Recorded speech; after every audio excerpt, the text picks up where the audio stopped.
Buenas tardes, muchas gracias, bienvenidos, bienvenidas. Es un placer que estén con nosotros. Me da muchísimo gusto tener con nosotros a la ministra Paola Torres, consejera de la Embajada de la República Dominicana, y desde luego a nuestro conferencista magistral el día de hoy en la cátedra Pedro Enríquez Ureña, Adolfo Castañón. La cátedra Pedro Enríquez Ureña se remonta a algunas travesuras que hicimos conjuntamente la Embajada, encabezadas por cierto por la Embajada de la República Dominicana, el Colegio de México, la UNAM y la Flaxo.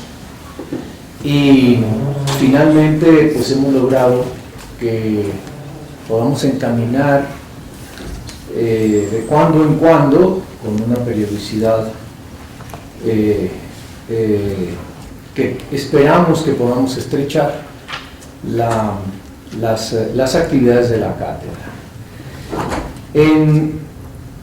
Como todos saben, y si no lo saben, por eso voy a decirlo, Pedro Enríquez Ureña, quien nació hace 130 años en Santo Domingo, fue uno de los hombres más portentosamente cultos de su época.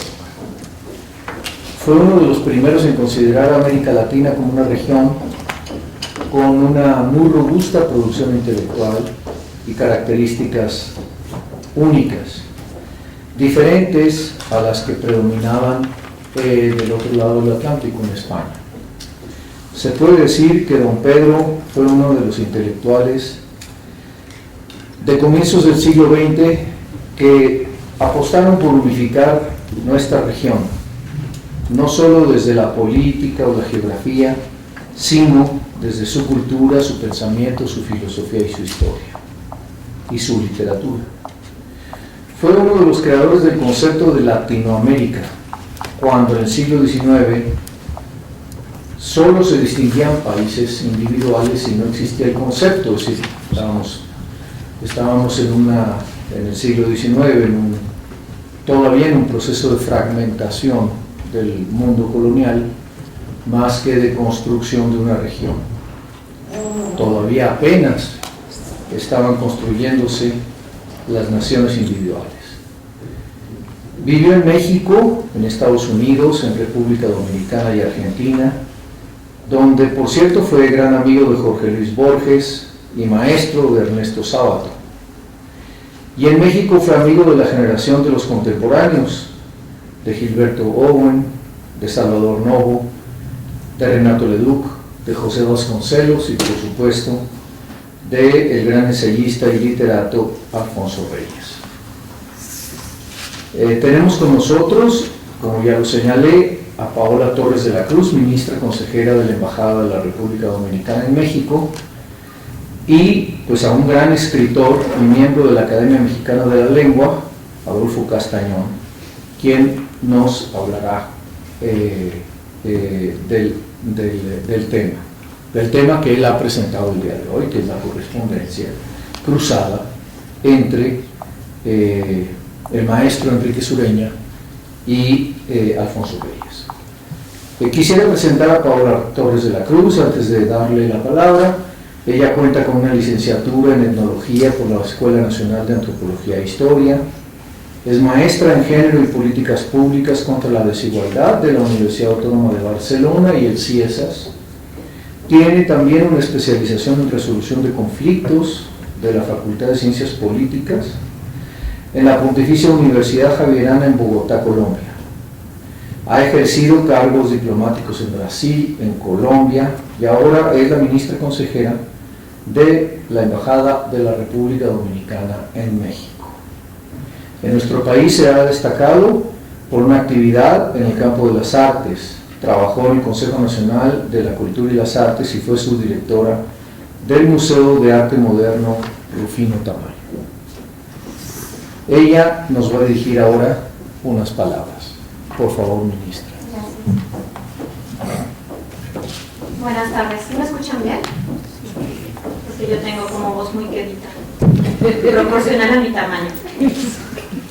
Muy buenas tardes.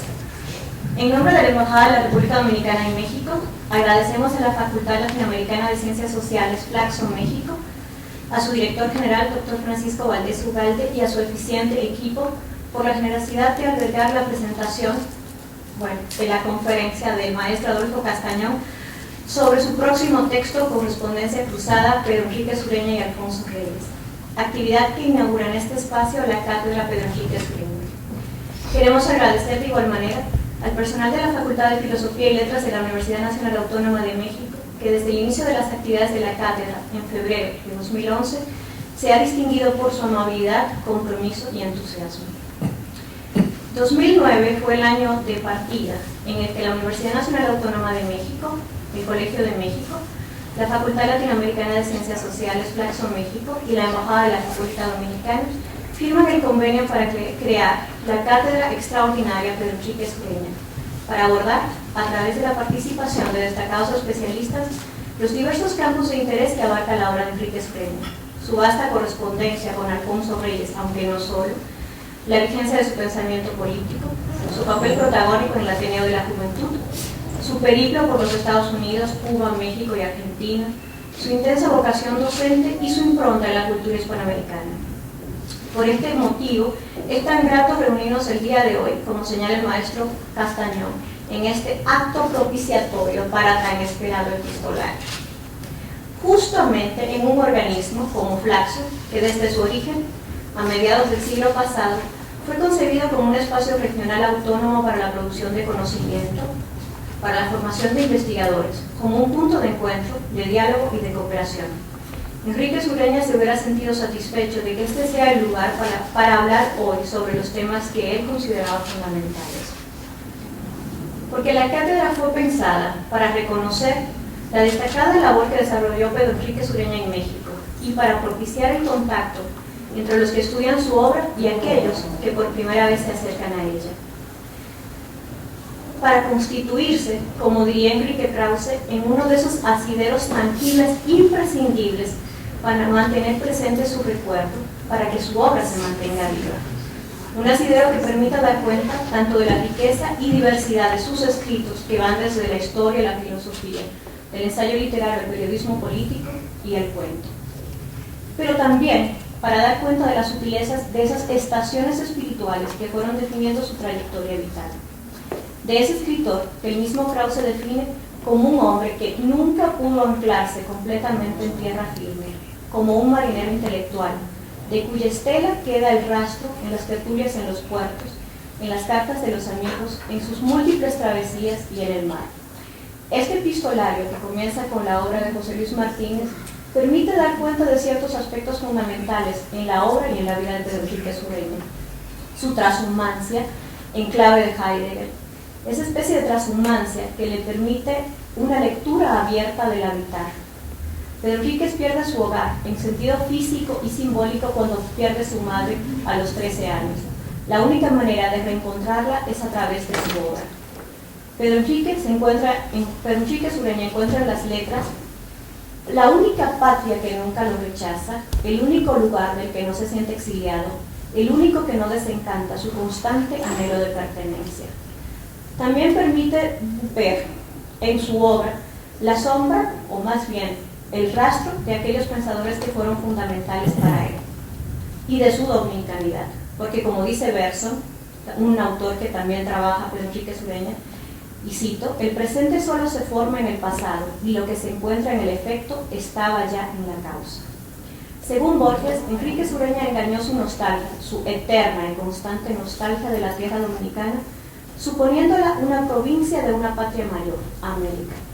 Cito, la engañaría también acercándose apenas y de prisa a España, ensayando el paisaje afín de la cultura cubana, abandonándose en 2 ocasiones al Torbellino de México, buscando la vida civilizada de Buenos Aires o cancelando en Santo Domingo un exilio que no estaba en el terminar, cierro cita, siempre intentando evitar aquello que había liquidado a su apreciado Hostos, morir de asfixia moral. Realmente es un verdadero privilegio asistir a la presentación de la obra, a la prepresentación de la obra, que completa la amplia correspondencia cruzada entre Alfonso Reyes y Pedro Enrique Sureña.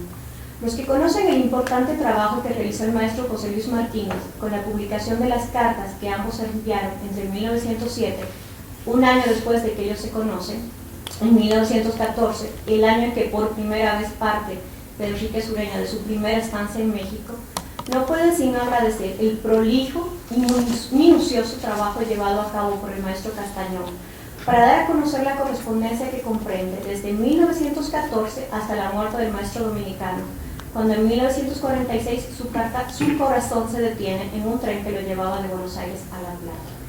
Además, para nosotros es un privilegio, además porque el maestro Castañón ha tenido una fecunda y histórica relación con la República Dominicana. En su artículo Santo Domingo, que él escribe y le publica en la revista Vuelta, en el número 253, cuando regresa de República Dominicana, refiere que su oído reconoce en el habla dominicana palabras aborígenes como barbacoa y hamaca, cómo sobreviven vestigios del castellano colonial como conocencia, catar o aína, y cómo caminando sobre la avenida George Washington y su malecón descubre los signos de lo que llama una utopía usamericana, quizás en este caso nombre fue destino, sembrada de luces de neón, plástico y cerveza, donde se come mucho arroz y muy poco pescado, y donde va con el escritor Basilio Beliar a pescar entre las ventas de libros usados, ediciones olvidadas de Pedro Enrique Sureña.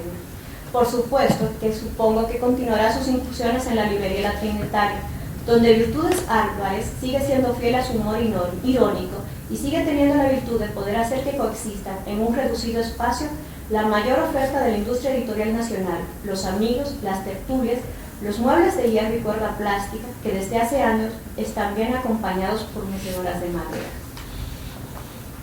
Es casi imposible, si uno revisa la relación entre Reyes y Enríquez Ureña, es casi imposible no recordar la relación entre Reyes y Enríquez Ureña.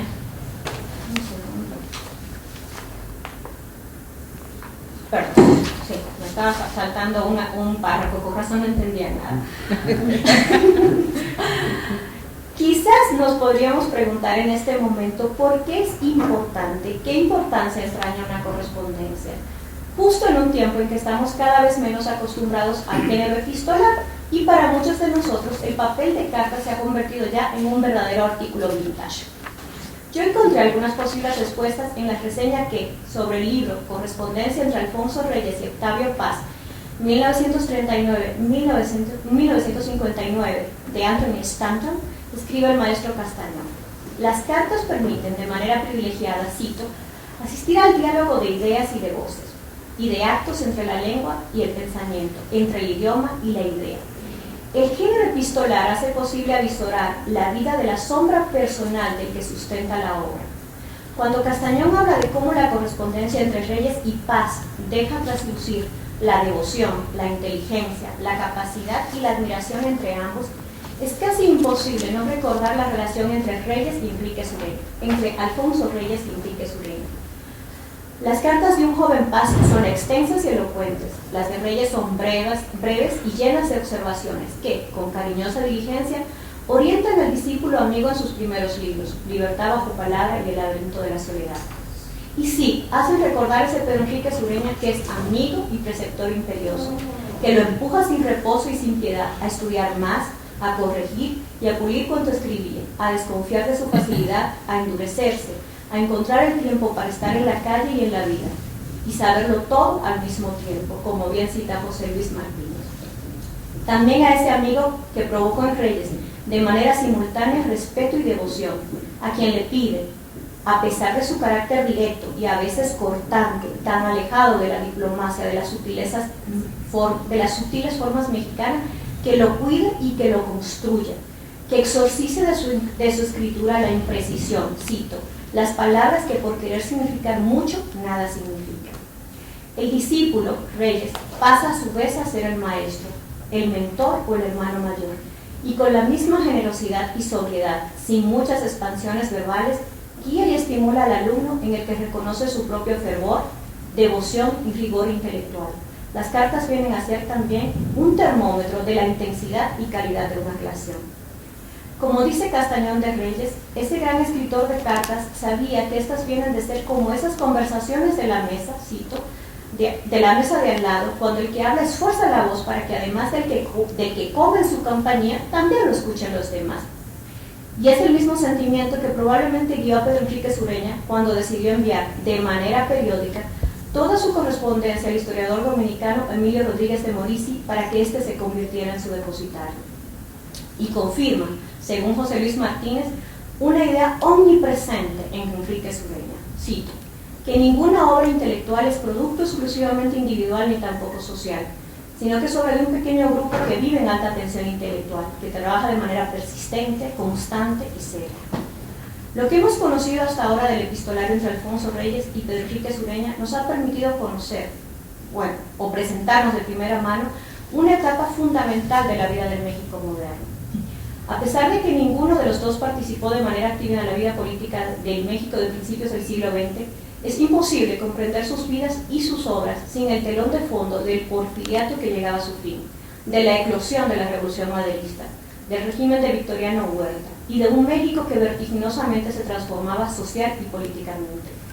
El movimiento ateneísta y los intelectuales que se gestaron en su seno, sus fundadores Antonio Caso, Alfonso Reyes, Pedro Enrique Sureña, José Vasconcelos, Julio Torri, o lo que Martínez llama los periféricos, como Martín Luis Guzmán o Isidro Fabela, renovaron de manera radical el universo intelectual mexicano, volviendo la vista al pasado, al pensamiento clásico griego, al siglo de oro español, a Kant, a Nietzsche, a Schopenhauer, a Descartes, a Bergson, fueron encontrando su propia voz, su propio personal e intransferible sentido, reconociendo el valor de la arquitectura colonial, de la música popular mexicana, de pintores que comenzaban a encontrar los motivos locales e inmediatos su inspiración, el doctor Atl, Saturnino Arrán o Diego Rivera, de escritores como Sor Juana Inés de la Cruz o Ruiz de Alarcón.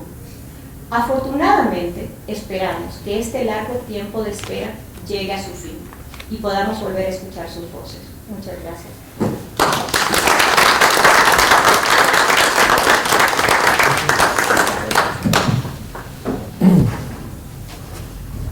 Muchísimas gracias, un placer escucharla y una contribución muy generosa e importante. Quisiera ahora presentar a Adolfo Castañón, quien nos va a dirigir su ponencia sobre la correspondencia cruzada entre Pedro Enrique Sureña y Alfonso Reyes. Adolfo Castañón es poeta, ensayista, editor, crítico literario y bibliófilo. Estudió en la Facultad de Filosofía y Letras de la UNAM. Ha sido miembro del consejo de redacción de muchas revistas en Latinoamérica, entre las que se encuentran La Cultura en México, El Suplemento de Siempre, que para siempre estará en nuestra memoria, De Vuelta, de Letras Libres y de Gradivia. Gran lector de todos los géneros, es también admirador y estudioso de la obra de Alfonso Reyes, es probablemente uno de los más profundos conocedores de la obra del maestro, de quien se ha dicho que fue el poeta y crítico que sentó las bases de un canon moderno de la prosa y del verso para las letras mexicanas e hispanoamericanas. Esto referido a Alfonso Reyes. Entre sus obras destacan Alfonso Reyes, Caballero de la Voz Errante, del 88, Arbitrario de Literatura Mexicana, del 95, La Campana y el Tiempo, del 3, Viaje a México, Ensayos, Crónicas y Retratos, del año 2008, y Grano de Sal, 2009. Entre las traducciones más relevantes en su carrera están Después de Babel, de George Steiner, y el ensayo sobre el origen de las lenguas, de Juan Jacobo Rousseau, ambos publicados por el Fondo de Cultura, si no me corrige el maestro Castañón. Durante casi 3 décadas trabajó para el Fondo de Cultura Económica, donde tuvo a su cargo diversas obras de Alfonso Reyes, Octavio Paz y Juan José Arriola, entre otros muchos autores. Ha sido investigador del Centro de Estudios Literarios del Instituto de Investigaciones Filológicas de la UNAM. Ha obtenido Premios también muy significativos, entre los que cabe destacar el Premio Nacional de Literatura de Mazatlán 96, el Premio Nacional de Periodismo 98, el Premio Javier Villaurrutia en el 2008, el Premio Nacional de Periodismo José Pagés Yergo en 2010. En 2003 fue reconocido como Caballero de la Orden de las Artes y de las Letras por el Gobierno de la República Francesa, y desde ese año es miembro de la Academia Mexicana de la Lengua. Sin más, dejo la palabra a Adolfo. Bueno, pues muchas gracias a Dios que nos dejó llegar aquí, a los dioses, a Francisco Valdés y a la Facultad Latinoamericana de Ciencias Sociales y a todos ustedes, a la presencia de Alfonso Reyes y Pedro Enrique Sureña, gracias a la cual está aquí representada pues la República Dominicana y muchos otros amigos, y pues gracias a la ministra Paola Torres por sus hermosas y sentidas palabras. Y yo, bueno, primero, como soy bibliófilo, también soy biblióforo y ando cargando libros y revistas, entonces traje para esta presentación un conjunto de gacetas del Fondo de Cultura Económica para que puedan distribuírselas en relación, porque aquí viene parte del prólogo a la correspondencia Reyes Enrique Sureña, de la cual hoy vamos a hacer una presentación. Entonces, simbólicamente, uno para la biblioteca de Flaxo y otro para Francisco Valdés, y los demás para el público. También, como parte de esta bibliofilia, biblioforia, un ejemplar de la biografía de don Pedro Enrique Sureña, escrita por su hija, que si no la tiene la facultad ya la tiene, y si la tiene, pues la circula al departamento, y otro ejemplar para don Francisco Valdés y para la ministra Paola Torres, este significativo presente de la familia Enrique Sureña. Ya me voy deshaciendo.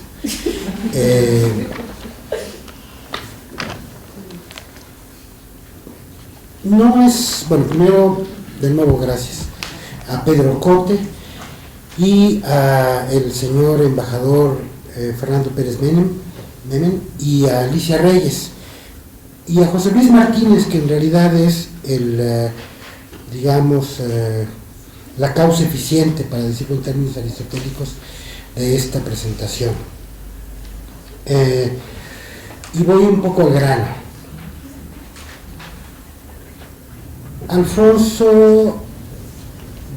Pedro Enrique Sureña nació hace 130 años y llevaba 5 años de edad Alfonso Reyes,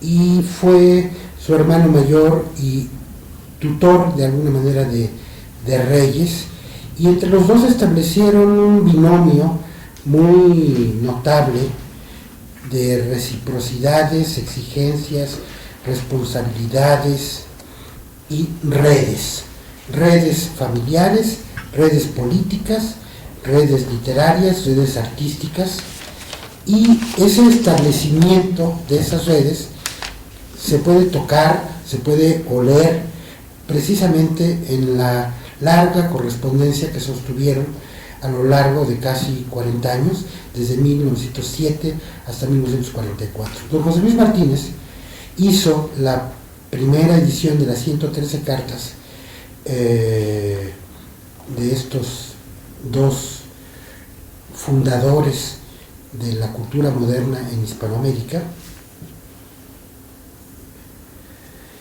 y tomó, es un compromiso que se había hecho con la República Dominicana de iniciar el epistolario de don Pedro.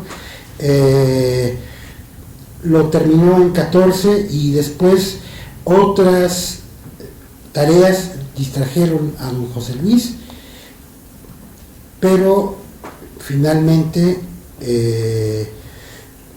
unos años después, vino un discípulo de don José Luis Martínez, que es la persona que está frente a ustedes, y empezó a merodear el tema de preparar la correspondencia de Reyes Enríquez Ureña, tal y como lo había hecho él, es decir, recogiendo los manuscritos, independientemente de lo que hubiera hecho Juan Jacobo de Lara, y en los últimos 8 años he estado trabajando inmerso en estos papeles que son la correspondencia de don Pedro y de don Alfonso.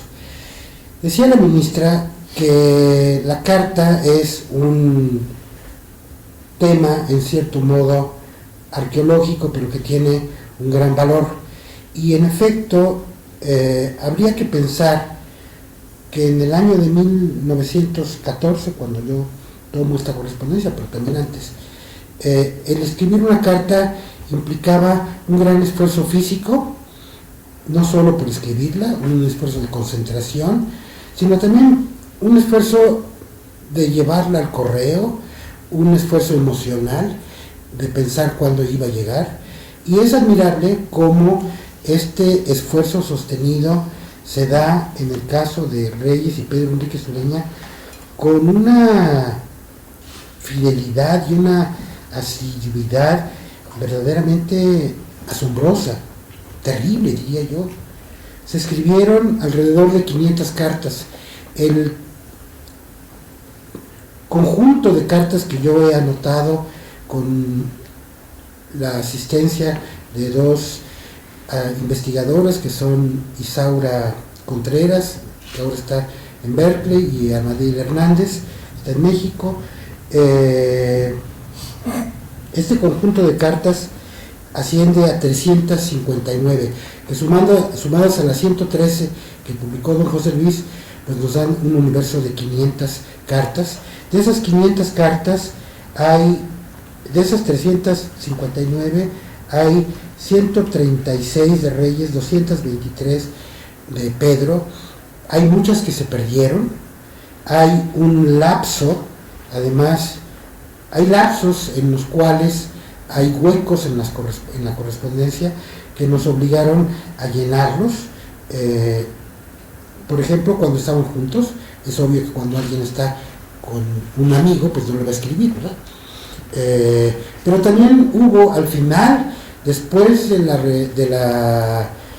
regreso de Enríquez Ureña de Santo Domingo, y después de muchos años de correspondencia, hubo un progresivo, digamos, enfriamiento, y hay un momento como de alrededor de unos 5 o 6 años en el que hay un hueco que no se sabe muy bien cuál es la causa de ese hueco, si tiene que ver con las razones de la exigencia terrible de Pedro Enríquez Ureña hacia Alfonso Reyes, de que Alfonso Reyes no le diera cauce a su dispersión y a su facilidad, e hiciera realmente una obra.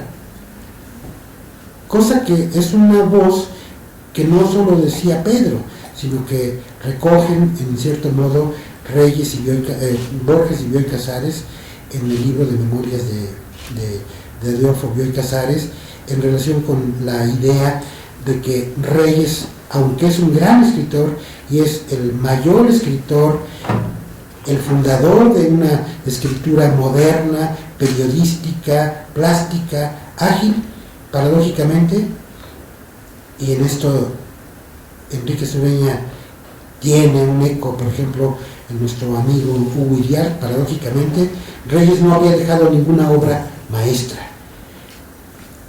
Cosa que es controvertible porque pues hay la visión de Anáhuac, Ifigenia Cruel, y el hecho mismo de la mitología de lo que significa Alfonso Reyes, pues ya es un, digamos, conato o correlato de obra maestra. Pero esto tiene que ver con el distanciamiento que hay en relación con la correspondencia.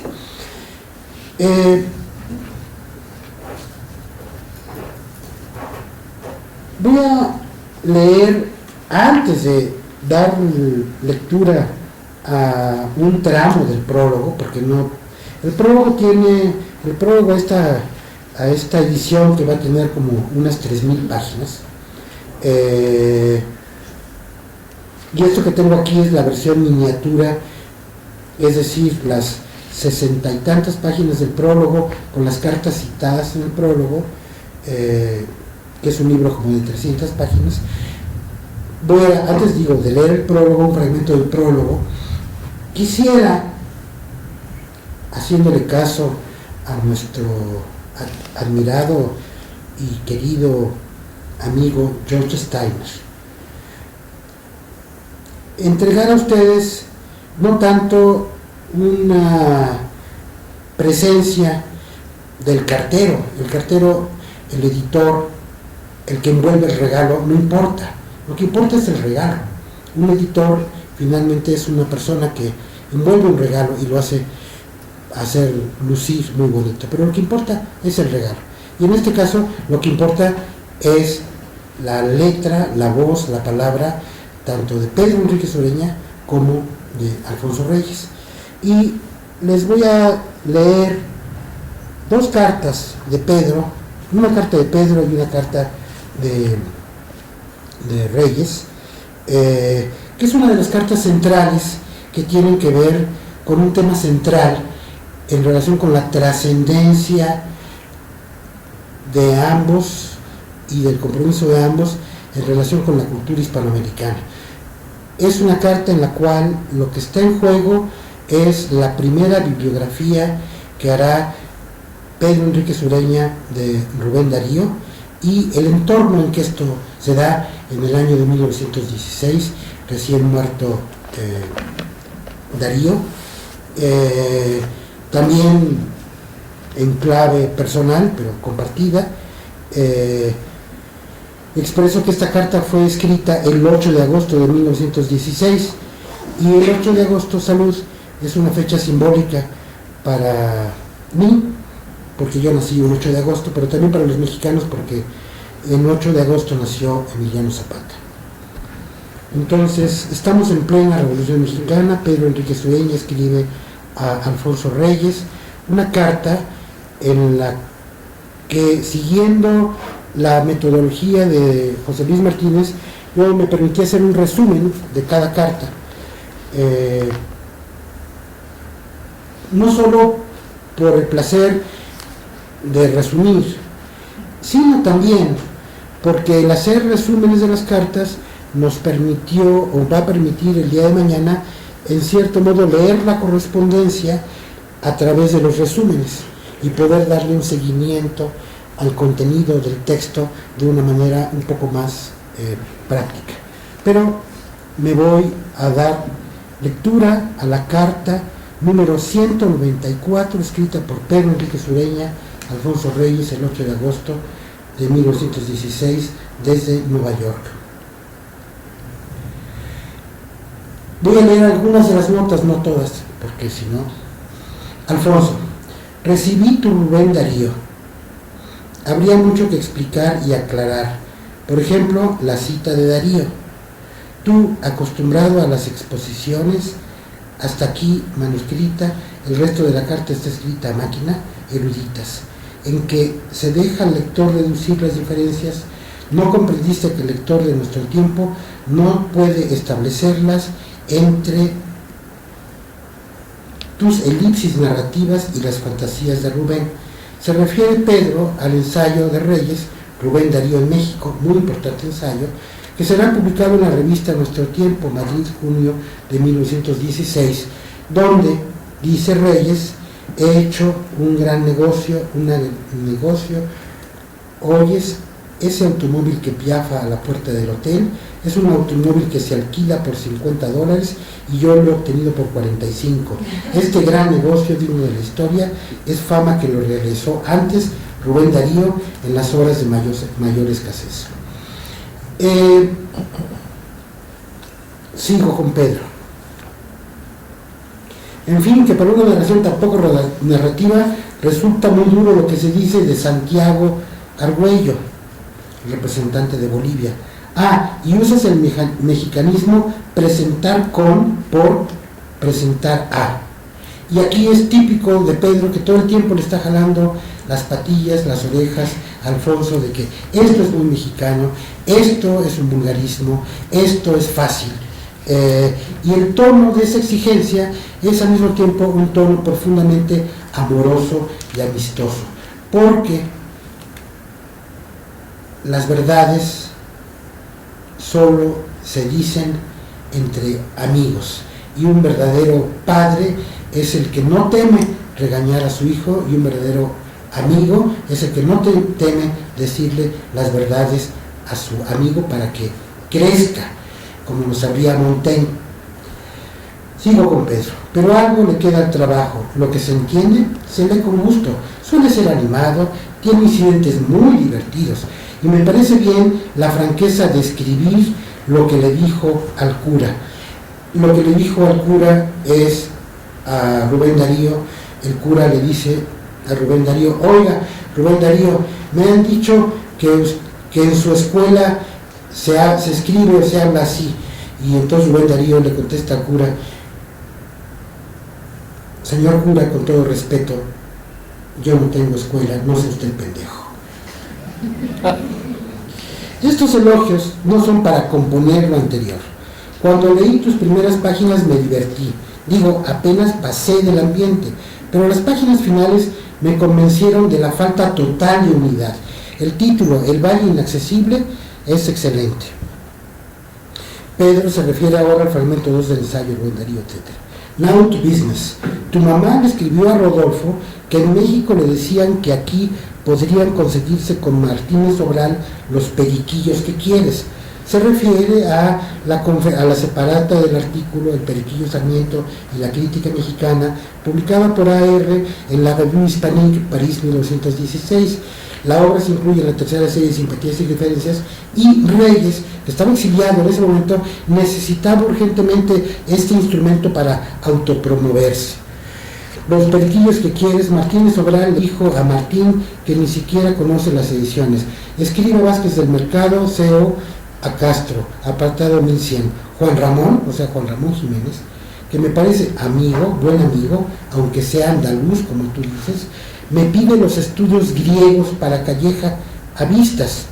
Se refiere al Greek Studies de Pater que Pedro Enrique Sureña hizo en edición de la revista Moderna, de la cual aparecieron en cuadernillos entre octubre de 1918 y diciembre de 1925, esas páginas, y que fueron reunidos más tarde en libro en 1910 por la misma editorial. Enrique Sureña se explayó sobre las ideas de Pater en el ensayo El espíritu platónico, recogido en la obra crítica, y Miguel de Mena acaba de reeditar hace unos años esos escritos.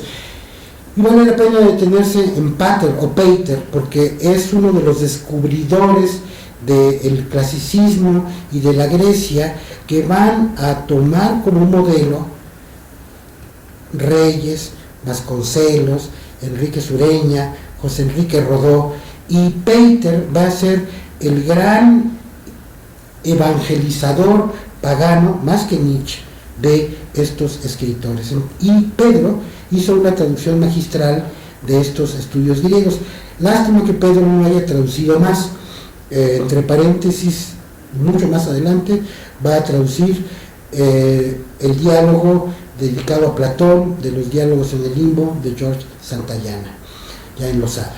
Sigue Pedro: como yo no tengo sino mi ejemplar propio y tendría que enviarlo para que lo vieran, y entonces me tendría que ser devuelto para que yo lo copiara, pues hay correcciones serias que hacerle, aunque todas pequeñas de dimensión y muchas.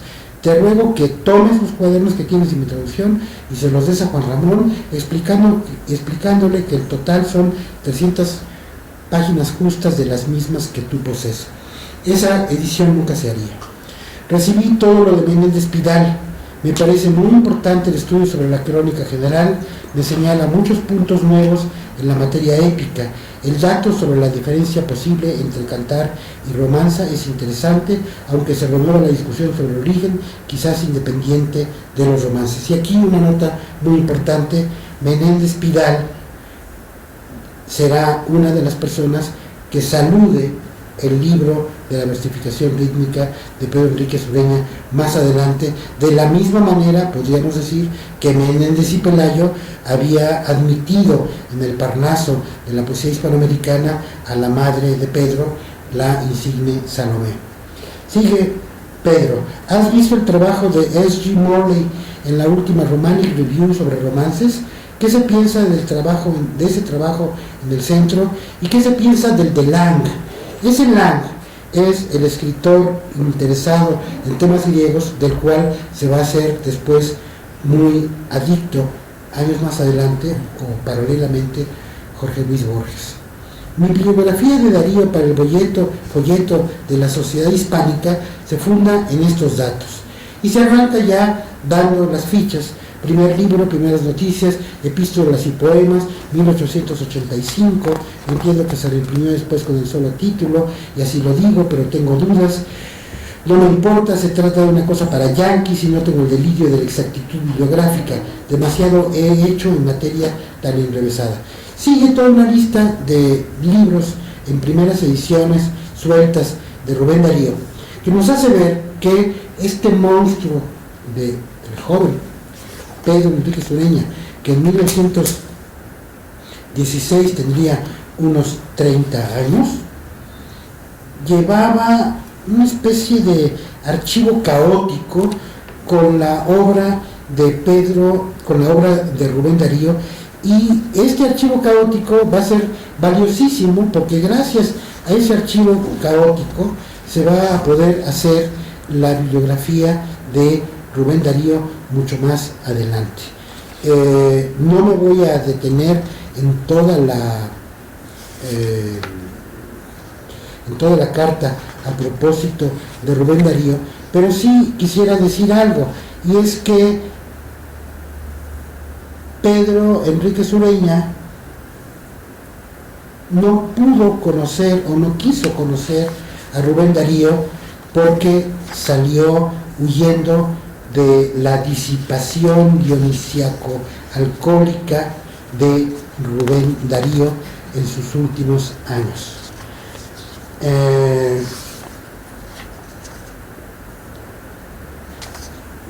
Le doy un poco la palabra de nuevo a Pedro. ¿Hasta qué punto será verdad que a Darío le ayudaban a escribir últimamente?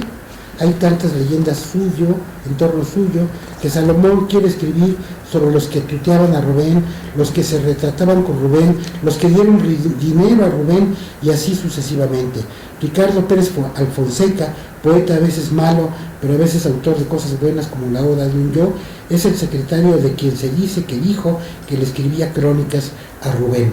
Y esto es muy importante, porque es el testimonio que tenemos, digamos, los estudiosos, los filólogos, para saber que en relación con la edición crítica o la edición de la prosa de Rubén Darío, sobre todo de la última prosa, hay que andarse con mucho cuidado, con pies de plomo, porque en esa prosa de esta máquina triunfal, que fue el último, triunfal y triunfadora, triunfante, que fue el último Rubén Darío, podía haber muchas manos. Era una máquina promiscua, como pueden ser promiscuas las máquinas de producción de los escritores de éxito aquí y ahora, sin decir nombres. O sea que, y hay otro elemento que también tiene que ver con que Pedro no conoció a Rubén, y es que Rubén se dejó confundir por una publicación que hizo Max de una reseña de un libro de Rubén, y Rubén tuvo la debilidad de confundir a los dos Enríquez Ureña, y Pedro no podía perdonar eso. Entonces Pedro se fue no conoció a Rubén, pero bueno, esta carta, que es muy larga, trae todas estas noticias, y la voy a terminar con la lectura en la postdata de lo que ya van ustedes a ver, que es un hecho histórico muy determinante. Hace poco dio comida de estudiantes de literatura española el profesor Fitzgerald, que tal vez le consiga puesto en Illinois a Martín Guzmán, y se lo consiguió. Hablé de poetisas hispanoamericanas en inglés. Una simpática española habló del Instituto Internacional, interesantísimo. Días antes hablé en la Orden de la Amistad Ideal en inglés sobre la tragedia griega. Parece que se pondrá una piececita de Benavente en octubre, ya la he traducido. Espero concesión de derechos a través de Underhill, es decir, sin pagar, porque la empresa es diminuta y no producirá dinero. No olvides llevarle a Juan Ramón el Pedro, postdata.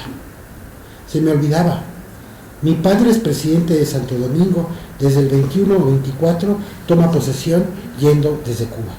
Es la única mención a este hecho tan importante para la familia Enrique Ureña que hay en toda esta correspondencia, y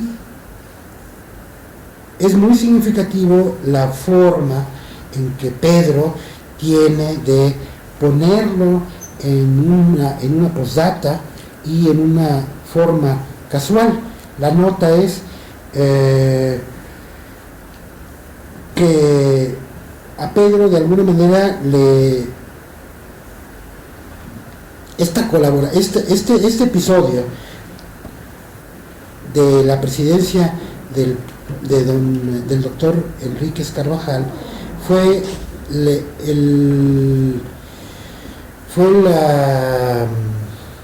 la chispa que encendió la vocación de periodista político de Pedro Enríquez Ureña, que terminó escribiendo en los diarios en español en relación con la invasión norteamericana, y llevando a su hermano y a su propio padre a guiándolos más bien para que lograran la salida o el cambio de la situación política en relación con los Estados Unidos. Este es un tema que dura mucho tiempo y que va a heredar Pedro de la mano, de alguna manera, con Max, porque Max, con toda esa experiencia de haber estado haciendo lobby en Washington en relación con la presidencia frustrada del padre de Pedro, va a tener la gran experiencia que lo hará el asesor político que sabemos.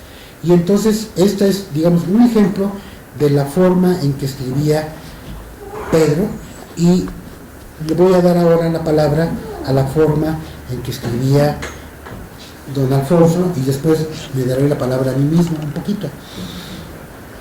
Madrid, 1 de septiembre, Pedro. Escrita la anterior para Guzmán, voy al centro por la tarde y ahí recibo la tuya del 8 de agosto de 1916, la que acabamos de leer. Lee antes la de Martín y después lee esta. Y aquí hay un tema interesante, que las cartas entre ellos y con ellos eran cartas que circulaban entre todos, circulaban en un grupo, no eran cartas que la gente se guardara in pectore para consumírselas, eran cartas que formaban parte como de una especie de Facebook, por así decirlo, de la época.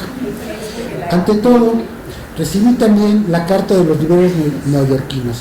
Ese negocio de Pimentel yo no lo veo muy claro, como él lo quiere. Él cree que es lo mismo vender libros que jugar a la bolsa, y se equivoca. Todo negocio que suponga un año de espera para obtener ganancias desespera, ¿no crees? Y además quiere que yo le presente un proyecto mercantil, cosa que es imposible. Yo le puedo presentar un proyecto de organización intelectual y muchas gracias. El pobre se ha dejado coger por esos que Rodolfo llama tontos y poderosos, que no son más que caballeros de industria, poco a menos, por lo cual yo los trato poco. Lo bastante para haber obtenido mi artículo de 5,000 duros al mes en la revista del Centro de Cultura Hispánica América Más No. Y aquí un dato importante: entre 14, 16, 14 y 18, Reyes va a estar viviendo de arañar las paredes, de corregir, de revisar, de traducir, de hacer articulitos, y todavía no tiene un cargo diplomático y tiene el pequeño sueldo del Centro de Estudios Históricos, pero esto lo va a hacer, por otra parte, un hermano de sangre, un hermano de hambres de los escritores españoles de la época, esos escritores españoles que 30 años más tarde van a ser los fundadores de la Casa de España y el Colegio de México, como pueden ser Enrique Desjanedo, Juan Ramón Jiménez, etcétera. No salgo más a la calle porque no puedo más, no tengo dinero. Ya van 3 meses que no pago el Ateneo y no he vuelto por delicadeza o miedo a que me expulsen. Ya estoy un poco cansado de que todos me critiquen un punto en que nadie quiere considerar mi situación. Me paso el día entero, por ejemplo, traduciendo a Abuela Pluma a Chesterton, y aún las horas vespertinas de la filología las ocupo en eso. ¿Cómo he de hacer otra cosa? Solo con eso cuento para vivir. Mi sueldo es de 175 pesetas en el centro. Me cuesta la renta de la casa 60. El alquiler de la máquina de escribir, la compro a plazos, 25. Comer, 150. Luz, gas y algún otro gasto de esos como la bandera, 20 pesetas. Sueldo de la criada, 30 pesetas. En París era de 60 y aquí yo lo he rebajado a la mitad. Y no cuento tranvía, gasto callejero, espectáculo, vestido, ni libros, ni nada de lo esencial de la vida, que es la actividad de comprar, entendida como género estético, como arte independiente. ¿De dónde saco todo lo que no sale del sueldo? Pues de 1000 partes. Hoy de aquí y mañana de allá. Rodolfo me liga con 100 al mes que mamá descuenta en México y la paga en cosas suyas. Del centro hispánico ese me pagan 25 pesetas al mes y no siempre, este mes no. Y este mes he ganado 750 extras dando 2 clases diarias en un curso para extranjeros de la Junta de Ampliación de Estudios, curso que ya acabó. De estas ya he gastado 700 en el acarreo de mis libros de París a Madrid, estantería y propinas. Pimentel me prestó y mañana que me paguen se lo vuelvo, y me queda lo que Manuela debe a la costurera. Además, Manuela tiene ahora que gastar en su dentadura. Aquí te debo 1000 y tantas, casi 200 pesetas, a Martín 700 de mi criada, de sueldos suspensivos durante la primera época de la guerra que no he podido pagarle. Y no sigo porque la verdad ya no me acuerdo. Bien, no tengo derecho de escribir lo que quiero, tengo que hacer lo que se ofrezca. Hoy traducir a Chesterton, mañana un ensayo histórico sobre literatura mexicana para la Revue Hispanique, y veremos si cuando vuelva de vacaciones Canedo me arregló para hacer una serie de artículos literarios en España. Sí lo va a hacer, aunque me los paguen a duro para los fines que tú indicas. Podría seguir, es fascinante. Y esto me lleva a una consideración que tiene que ver con algo que está escrito en el prólogo y que es lo siguiente. Hay, de un lado, la literatura, la poesía, el cuento, la novela, el teatro. Y de otro lado hay la autobiografía, y de otro lado, yo diría en esta pirámide invertida, la correspondencia. ¿Qué es lo que tiene la correspondencia de fascinante?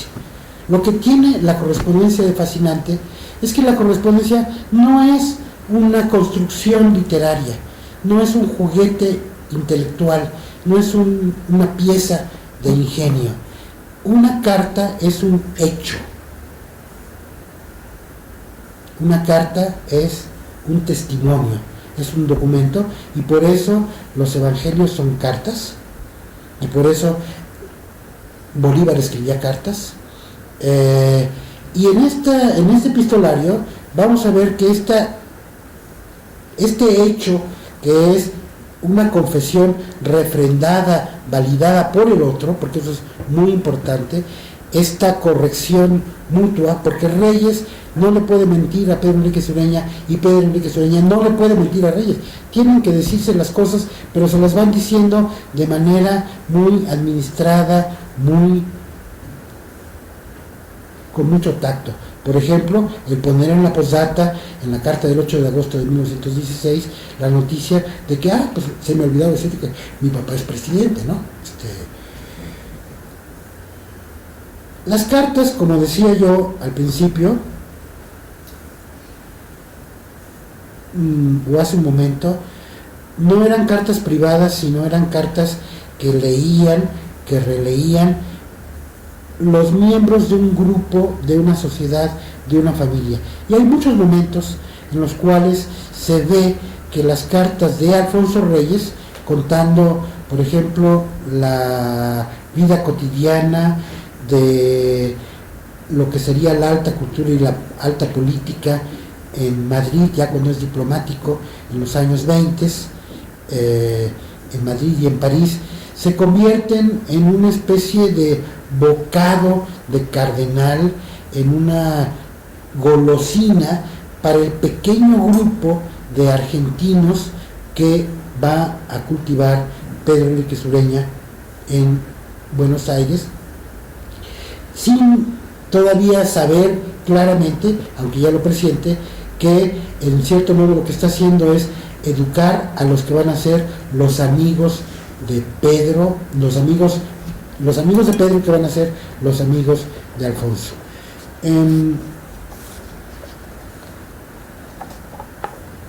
Me voy a ir entonces a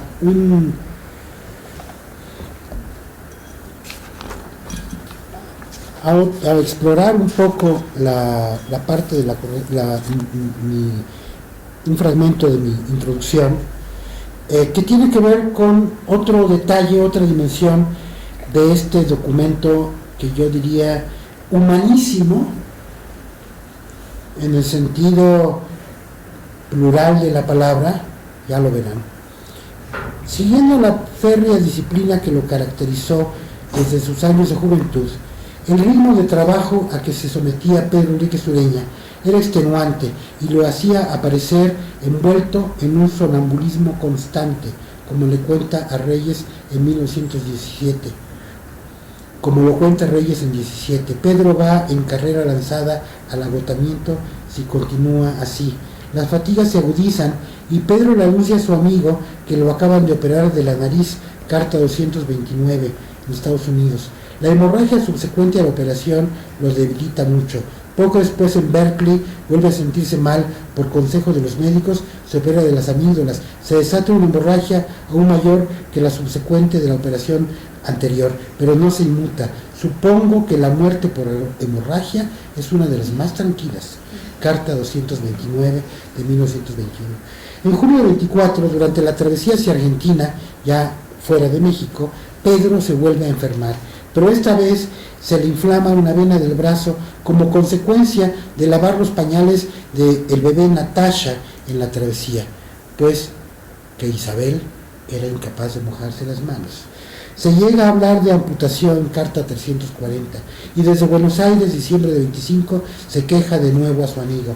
Hace días que no tengo exámenes, pero durante todos ellos he estado descansando, literalmente descansando. Mi modo de vivir, de trabajar y de sentir me produce unos profundos cansancios de los que no me recobro sino en muchos días. Nunca siento un cansancio muscular, aunque ande o me ejercite, pero sí el cansancio nervioso de años y años. Y Reyes lo observa con nitidez. Viví en Buenos Aires 2 temporadas, mis 2 embajadas de 27 a 30 y de 36 a 37. Naturalmente nuestra frecuentación era constante, entonces me pareció que trabajaba con exceso y había adquirido el mal hábito, ya habla de Pedro, de hacerlo a toda hora. Ello puede haber precipitado su muerte. Leía, escribía y tomaba apuntes junto a la sopa, entre plato y plato, en mitad de la conversación, delante de las visitas y mientras jugaba al bridge. El cuitado vivió siempre uncido al carro pedagógico. En 30, al cambiarse de La Plata a Buenos Aires, la susceptible familia Enríquez Ureña sufre el cambio de clima y pasan días y semanas enfermos. Carta 421.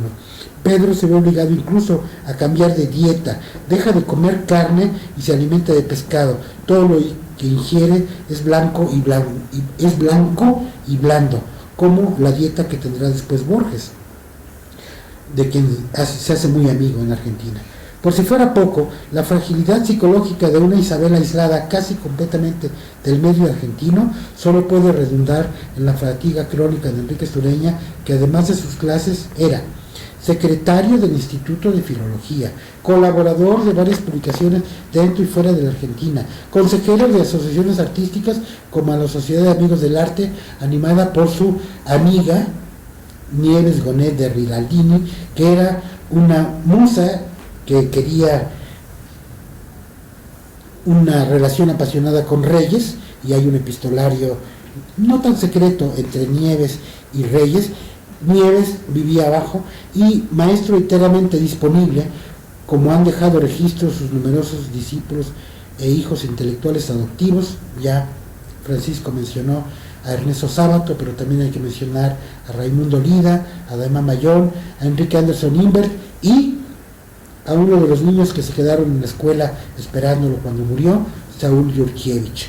Esas fatigas acumuladas a lo largo de los años, para no hablar de las tensiones políticas y la condición de extranjero nunca del todo asimilado, porque aquí hay un tema muy dramático, que es que Pedro, como lo han visto en las imágenes, no podía esconder su filiación mulata, algo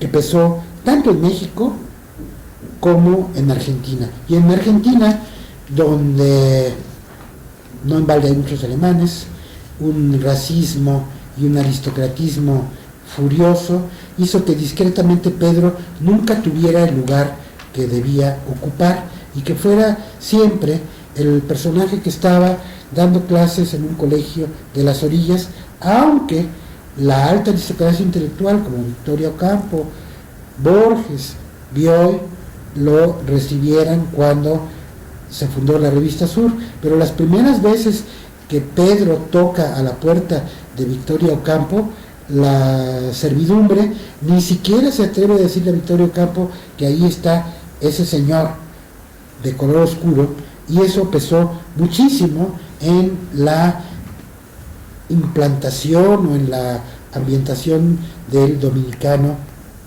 en la Argentina.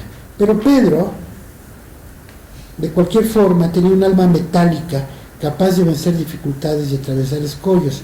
De ahí que esta correspondencia, además de ser una suerte de diálogo de un centro animador del grupo Pedro a otro, Reyes, sea también una especie de mirador, de receptáculo de los malestares domésticos y de las incomodidades diversas del oficio diplomático, de las insidias y de las intrigas del medio académico, artístico y literario, la vida misma decantada o filtrada, destilada por el deseo de hablar. Y esto se lo están diciendo todo el tiempo. Se lo están diciendo: qué bueno que te puedo escribir de estas miserias, y de compartir por carta sueños, ilusiones, proyectos, elogios saludables y constantes recriminaciones y lamentaciones. De nuevo, la exigencia de Pedro a Reyes, todo el tiempo. Solo he recibido de ti papeles viejos. ¿Cuánto escribes realmente? Carta 356. No me agrada que te hagas teorías sobre si eres o no eres escritor. Deja que la vida lo haga. Si tú no eres escritor, ¿quién lo es? Hace muchos años, si tuviera al menos mi colección admirable de cartas tuyas, dice Pedro a Reyes, te lo podría mostrar. Me estás diciendo eso de tiempo en tiempo. Pero gracias a ese látigo, Reyes va cobrando conciencia de que su tarea, su misión, no puede disolverse en un periodismo fácil, superficial y, digamos, ser una especie de Enrique Gómez Carrillo, para no decir un nombre más contemporáneo, de la cultura y la literatura. Y a partir de cierto momento en Argentina, que Enrique Sureña le dice: tienes que aprender alemán. No aprende alemán, pero se pone a aprender griego con María Rosa Oliver, con la hermana de Victoria Ocampo, y en esas clases de griego va a regresar un poco a la conversación con Pedro. Pedro, por otra parte, se fue a otro territorio, no el de la creación literaria, sino al de la ciencia lingüística. Y aquí otro tema que tiene que ver con la personalidad de Pedro Enrique Sureña, Pedro Enríquez Ureña no es nada más un escritor, no es nada más un admirable crítico, cronista de episodios literarios, culturales o escénicos, es también uno de los fundadores de la lingüística, del conocimiento duro, exacto, del español hablado en América, minucioso. Es el fundador de la escuela del Instituto de Filología Hispánica en Argentina, el maestro de Raimundo Lida. En cierto modo podríamos decir que Enríquez Ureña es no un escritor, sino una banda de escritores. Igual lo podríamos decir de Alfonso Reyes, pero como es más conocido Alfonso Reyes y no tanto Pedro, creo que está bien poner la nota sobre la personalidad plural de Pedro Enríquez Ureña. Voy a terminar diciendo que en Argentina, entre 24 y, en fin, hasta su muerte, Enríquez Ureña va a tener un encuentro muy afortunado con una persona que le va a sugerir o a recomendar que entre en contacto con ella, que es su amigo Alfonso Reyes, que es Jorge Luis Borges. Se da la casualidad que Pedro va a ir a hospedarse, gracias a los oficios de Rafael Alberto Arrieta y de Arnaldo Orfila, a la misma pensión en la que se hospedaba la que más tarde, mucho más tarde, años después, va a ser la esposa de Borges, la señora Astete. Y se encuentran Pedro y Borges y desarrollan una amistad que se va a plasmar en un libro, por supuesto, que es la Antología de la Literatura Argentina, que se va a plasmar en proyectos como pueden ser la Revista Sur, porque la Revista Sur es un caparazón en el cual la conversación dominante estaba peloteada entre tres fuerzas que eran Borges, Victoria y Pedro. Y en esta correspondencia de Reyes Enríquez Ureña, aparte de que haya menciones ocasionales a Borges, nos vamos a encontrar con que hay de pronto mensajes colados dentro de una carta de Pedro a Reyes, que es una tarjetita de Borges. La leo. Mi estimado, le agradezco realmente su invitación a escribir en valoraciones sobre el libro Pausa, cuyos versos mucho me gustan. ¿Podrían ustedes esperar mi nota hasta el otro viernes o sábado? Sobre Ifigenia, no, todavía no. Mi amistad con ese libro no es intimidad y no sabría razonarla frente a los otros. Saludos a su señora y a nuestros amigos. Y el Borges que aparece aquí firmando esto es el Borges de 1926, es el Borges que es un gran nadador y es un Borges sonriente, pícaro y deportivo. Y como siempre es bueno que nos levantemos de la mesa antes de los postres, concluyo esta charla y me quedo expuesto a sus observaciones. Gracias.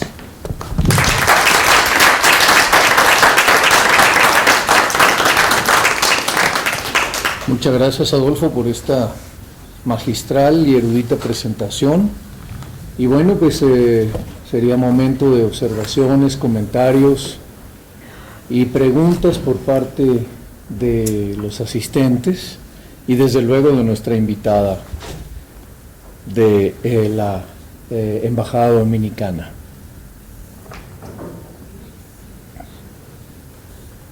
Maestro. Sí.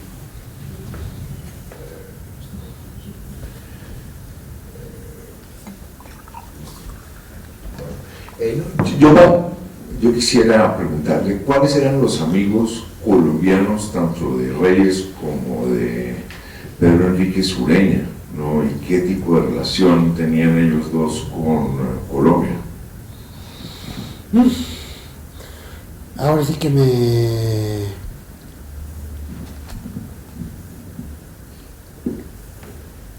hay un colombiano que no era amigo de ellos, que era Vargas Vila. Pero creo que el gran colombiano que aparece al principio, que llegó a México, es Porfirio Barba.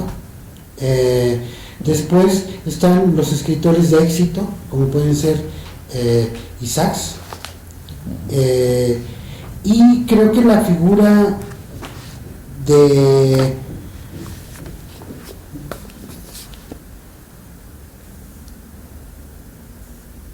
los lingüistas es muy importante, pero la figura de los colombianos, me agarra usted así desprevenido, déjeme, ahorita voy a masticar bien,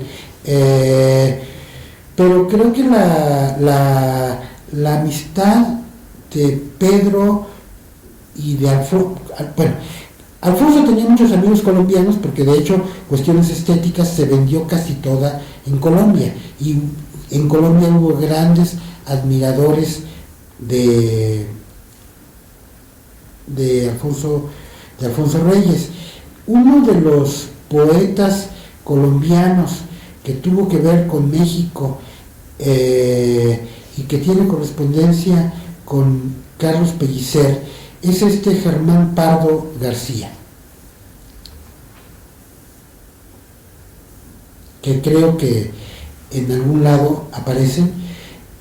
Aprovecho para decir que esta correspondencia en cierto modo va a salir simultáneamente con otra correspondencia que saldrá editada en la República Dominicana, que está cuidando Bernardo Vega, el historiador que conoce muy bien Francisco Valdés. Acaban de concluir la correspondencia con los norteamericanos, los colombianos, los españoles, los mexicanos y gente de muchos otros rumbos. Y esta correspondencia muchas veces tiene un carácter diverso, disperso, probablemente en relación con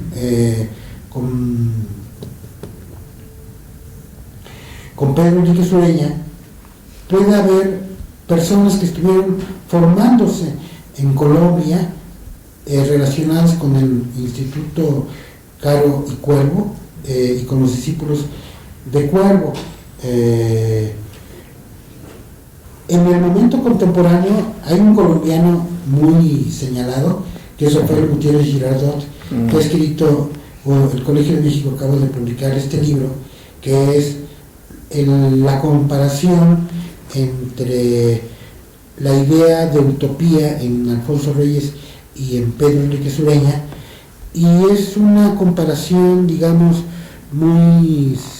no es un libro de artículos, no es un libro sistemático, es un libro de artículos que tiene como un horizonte la historiografía y la historia.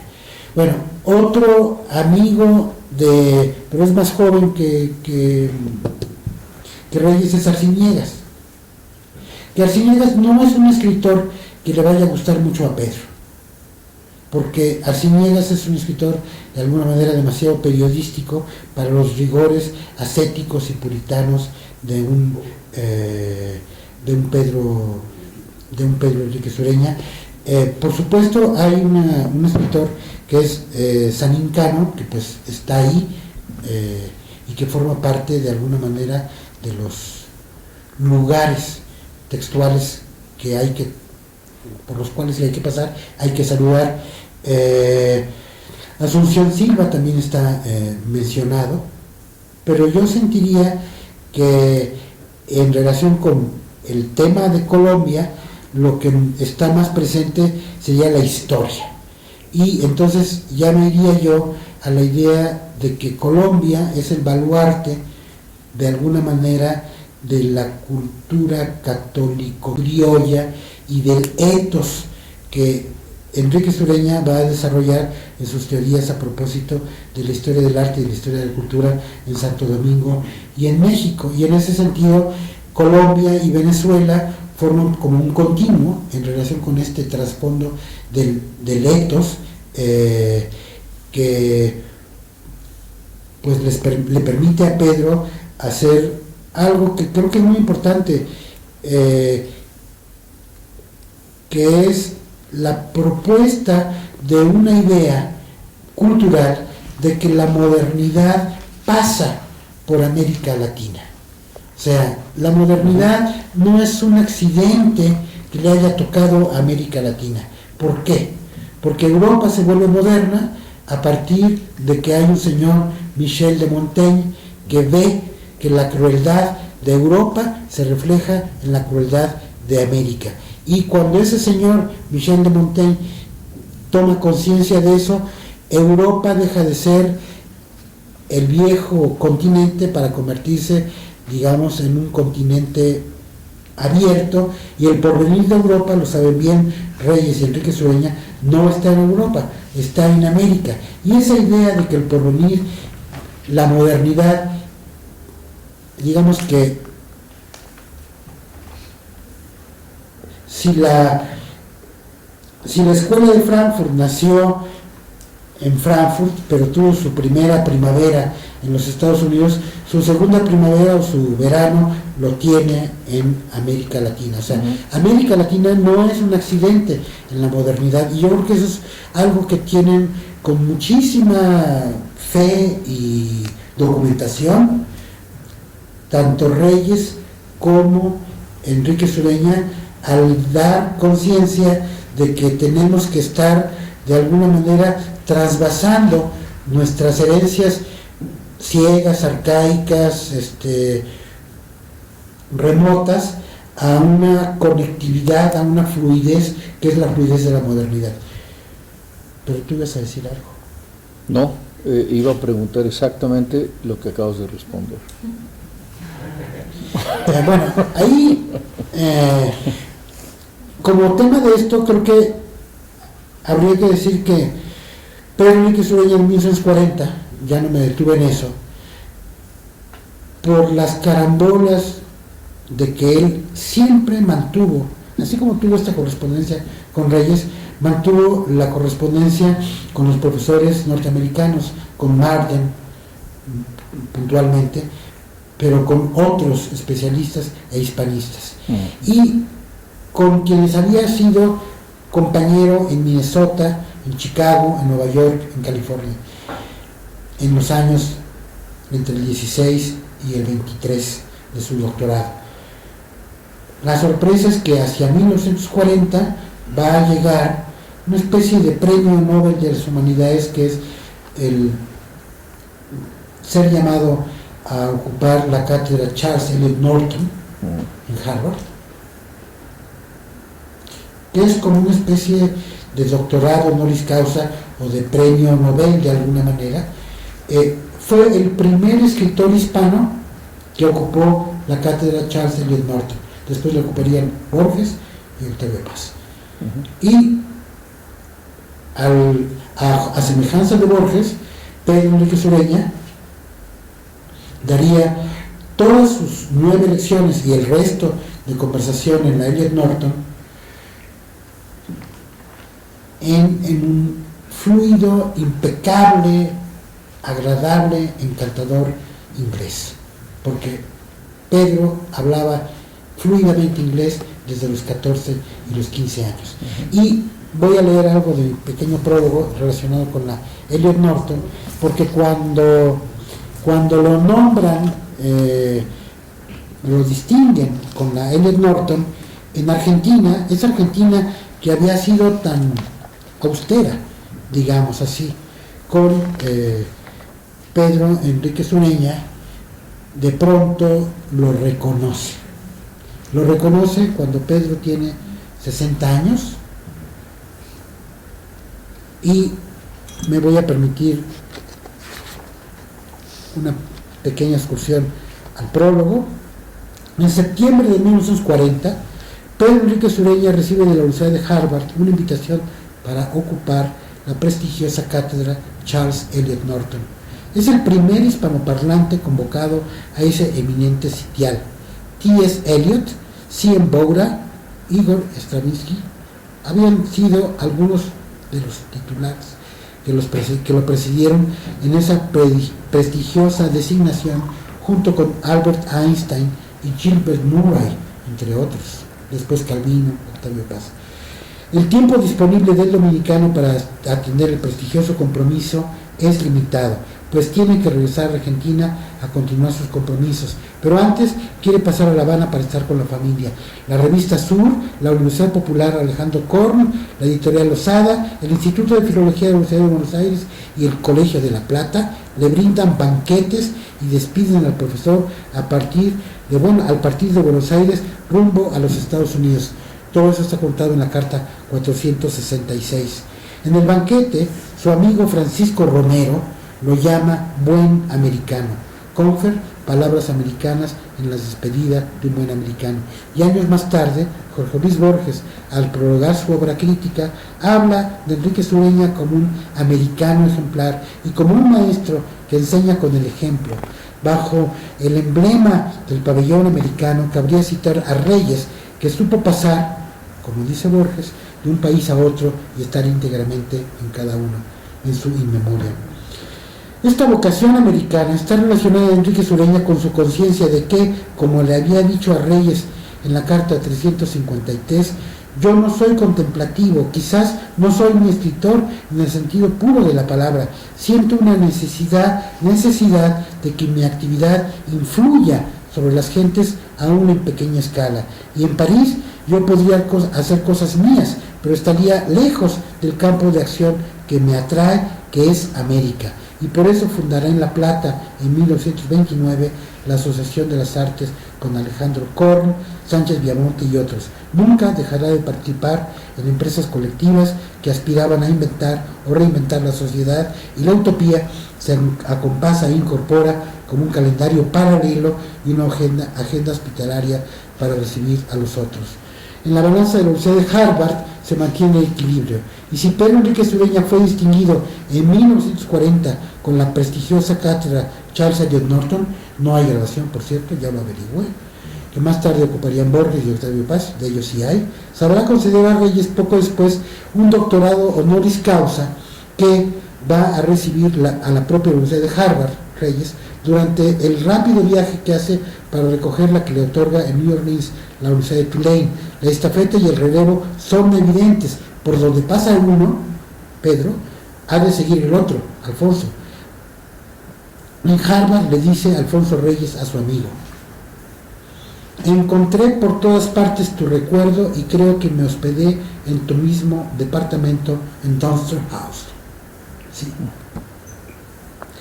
En Harvard, Pedro va a pronunciar una serie de conferencias en inglés, lengua en la que se desenvuelve y expresa con fluidez por escrito y de viva voz desde los 15 años. Dictará durante varias semanas los cursos que luego van a componer el admirable libro Literary Currents in Hispanic America, que apareció en 1945, un año antes de su muerte.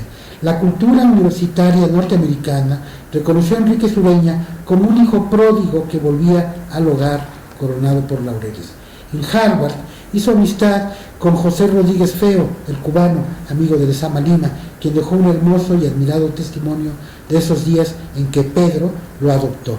Jorge Guillén le escribe a Pedro Salinas recordando la memorable conferencia que improvisó Enrique Sureña en inglés en Wellesley College sobre Cervantes. Mi impresión de Enrique Sureña, muy buena. Yo lo he visto en diferentes ocasiones y sin duda menos importantes y oficiales que la comida en que tú hablaste. Algunas veces no habla y entonces puede parecer soso, pero es que está esperando tranquilamente a que le llegue su turno para decir siempre algo interesante, fino y divertido. Es un hombre de cultura general, el mejor tipo de hombre culto que me he encontrado por aquí, y por lo tanto a culto hay que añadir delicioso. Sus conferencias en Harvard son siempre síntesis amplias, ni profundas ni originales, pero todo está situado y tratado con inteligencia y gusto. Además, es muy español como consecuencia de la solidez de cultura. Es un hombre con raíces y sus raíces tienen que ser españolas. Y bueno, esto también habla de lo que estaba yo diciendo, que la modernidad pasa por América. por América en un sentido amplio, por las Américas, por Norteamérica, Osamérica, Angloamérica, por la América del Caribe, por la América mexicana, por la América latina, por la América de alguna manera del porvenir. Señor Castañón, antes de seguir con las preguntas, que están muy interesantes, como parte de la Embajada Dominicana en México, creo que al igual que yo, mis compañeros, estamos maravillados de ver el trabajo que usted ha hecho y la compilación de estas cartas que nos ilustran a nosotros mucho más datos de los que teníamos de Pedro Enrique Ureña, porque hemos conocido datos que quizás en biografías que se han hecho sobre él todavía no habían salido, así que yo lo felicito por ese trabajo. Y me da bastante motivación preguntarle, al final de sus palabras usted decía que Pedro Enrique Ureña usted consideraba, y muchos consideraban, claro está por todo lo que realizó y lo que usted narró a través de sus cartas, como el fundador de la nueva lingüística o el nuevo español o el español moderno que todavía en Latinoamérica se ha implementado. Si yo le preguntara a usted cuáles son puntos específicos, Sí. Por lo que usted considera esto, para luego nosotros también ser portavoces de esos puntos claros que transmitirle a la nueva generación que no conoció a Pedro Enrique Ureña y a los que sí deben anhelar saber más de él, ¿cuáles serían esos puntos? A ver, bueno, gracias. Creo que el tema del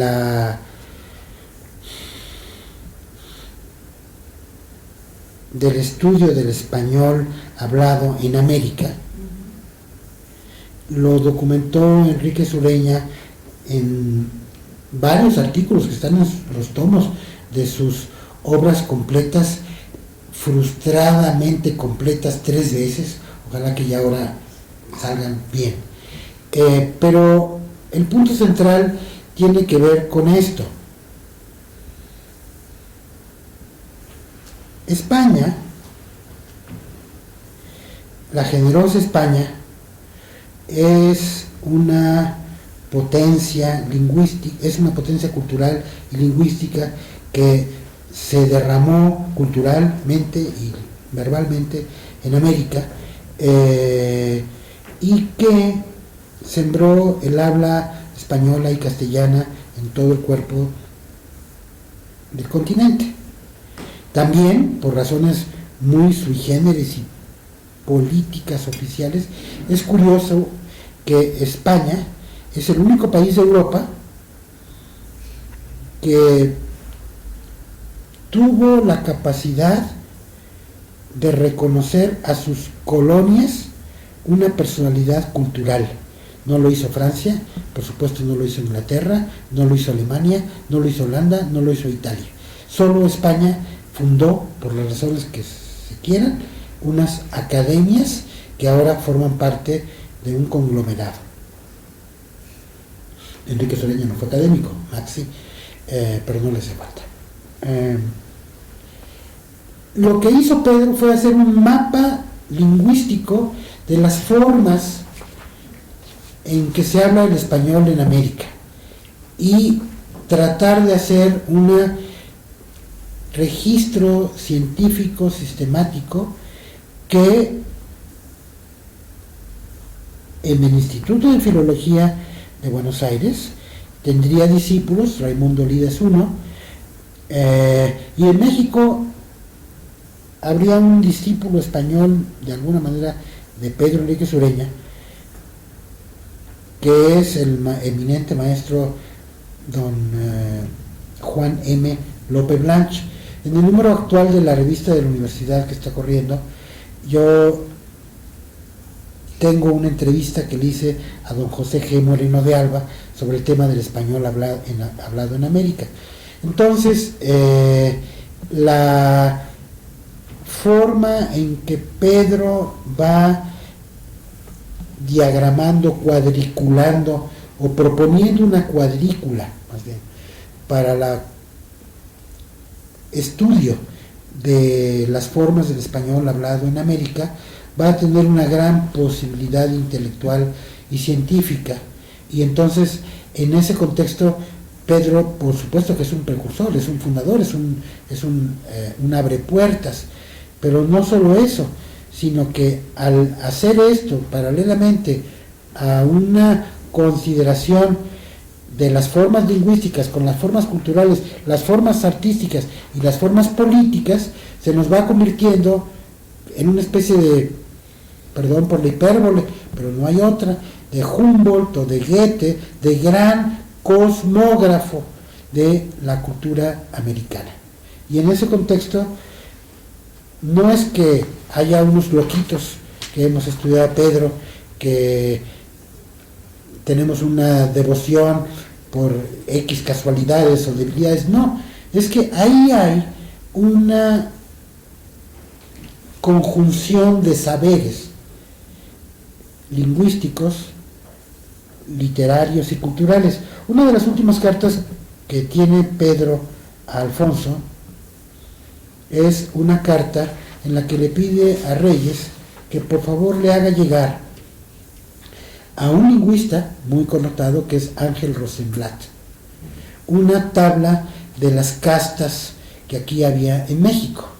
Como ustedes saben, México fue dominado durante 300 años por una colonia, ahí no había crisis de Estado, o lo había de otra manera, y en esa colonia, donde se dio una gran permisividad en relación con lo que podrían ser las combinaciones de ayuntamientos, matrimonios y alianzas conyugales de sangres, también se dio una gran resistencia y una gran severidad en relación con la comunicación de estas diversas castas o clases. Entonces en México hubo durante esos años una serie de pinturas donde se expresaba que era un negro, un mulato, un chino, un saltapatrás. Por cierto, en México es el único país donde se dice que el pelo rizado es pelo chino, y esa idea de que el pelo rizado es pelo chino es estrictamente mexicana, porque viene de estas castas, porque había una de las castas que era una mezcla de mulato con, digo, no me la sé, pero va por ahí, era una mezcla de mulato con negro con indio que producía un pelo rizado, y ese es el pelo chino mexicano, que en otras partes decimos rizados. Bueno, esas tablas fueron muy importantes no solo para poder de alguna manera controlar a la sociedad, sino también para poder navegar en ella, y también para documentar su pronunciación, su entonación, su lingüística, porque no es lo mismo el habla de una señora criolla blanca de gran de estatus A, que tiene una casa en las lomas, que ya sabemos, o una señora de raza mezclada que tiene una casucha en los suburbios. Y de hecho, una de las cosas muy importantes en relación con la cultura mexicana y la cultura colonial tiene que ver con esta fluidez y dominio de las distintas hablas que conviven dentro del cuerpo social, y Enrique Sureña tenía el oído, la capacidad para eso. Una de las cosas que no he hablado ahora, pero lo voy a tocar, es la vertiente de Pedro como creador.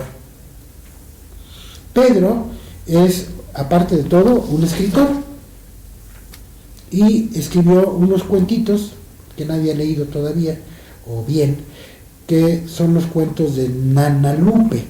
Y estos cuentos de Nana Lupe son unas parodias del habla mexicana rural que se da en Teciutlán, que él le escribió a Isabel, la madre de sus hijas, como regalo de boda, por decir así,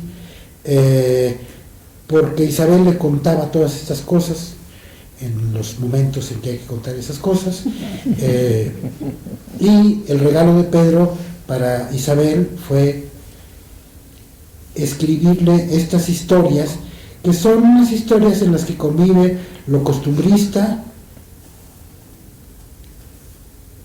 la ciencia ficción, la anticipación social. Es un libro muy curioso. En esa misma época también Pedro tradujo al español un libro que no se ha reeditado, que está publicado en El Mundo en el año de 1923-22, que es ni más ni menos el Peter Pan, pero es un Peter Pan no traducido al español de España, sino al español, digamos, de América. Entonces, con esto, para responder a su pregunta, hay muchos textos de origen, de orden lingüístico, científico, también y la obra literaria de Pedro, que de alguna manera nos muestra su capacidad, su plasticidad, que lamentablemente fue perdiendo, porque ya el Pedro que regresa un poco decepcionado, después ya no hemos hablado de eso, del duro regreso imposible a la isla durante ese menos de un año a Santo Domingo, y que tiene que regresar a Buenos Aires. Ya es un Pedro que llega en cierto modo con medio corazón seco. Ya el Pedro que regresa es el Pedro científico, el Pedro filósofo, el Pedro crítico, pero ya no es el muchacho despreocupado que podía enamorar a Isabel, o que podía traducir a Peter Pan, o que podía escribir las crónicas jocosas de ópera y de música. Ya es un Pedro más severo, más serio, más solemne, porque en cierto modo la historia no pasó en vano por la familia Enríquez Ureña. Hay que tener en cuenta que Pedro también tenía que tener mucho cuidado con lo que decía, hablaba y escribía, porque tenía un hermano que estaba comprometido con el régimen, y una familia. Todavía hay por ahí unas cartas donde Pedro está atendiendo a ciertas solicitaciones de enviar a la República Dominicana noticias que tienen que ver con los productores de pequeños pianos portátiles, porque al parecer Trujillo había inventado la idea de que había que educar al pueblo dominicano con la música, y que había que entrar a la montaña con pequeños pianitos portátiles, y ahí tengo a don Pedro yendo en Argentina a buscar el rastro del que iba a comprar un piano, el que podía vender un piano portátil. Siempre tuvo que tener Pedro mucho cuidado con todo lo que venía de allá, pero también mucho cuidado con las tentaciones mexicanas. Eso nosotros desde acá no lo vemos, no lo queremos ver, pero Pedro de alguna manera, y no es que yo estoy reviviendo las querellas de los muertos, pero Pedro fue traicionado por un José Vasconcelos que le robó una casa, fue traicionado por Martín Luis Guzmán, que se fue vendiendo la imprenta que no era suya, y en cierto modo Pedro salió muy dolido de México, con razón. Gracias. Bien. Gracias. Bueno, yo creo que sería momento de invitarlos a un pequeño brindis en el cual podemos continuar la conversación con nuestro conferencista magistral, y vayamos para allá.